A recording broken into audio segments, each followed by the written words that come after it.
Your Hyundai is equipped with regenerative braking, which, unlike traditional gas-powered vehicles, can slow down the car while capturing energy to recharge the battery. As a result, the standard friction brakes are used less frequently, and you might notice some visible corrosion on the brake discs over time. Hyundai has introduced a brake disc cleaning function to address this. Use this function if you experience any noise while pressing the brake or if you notice surface rust on the brake discs, as it can help reduce both. To activate the brake cleaning function, simply press and hold the Auto Hold button for more than 3 seconds. Once activated, a message stating "Brake Disc Cleaning" will appear on the instrument cluster, confirming that the function is in progress.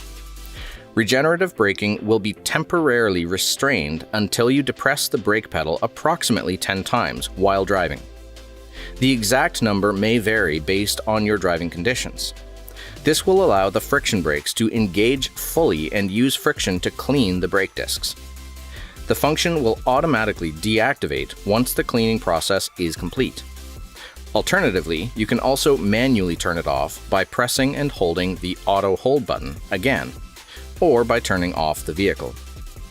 For more information on this and many other available features, please refer to your Hyundai Owner's Manual.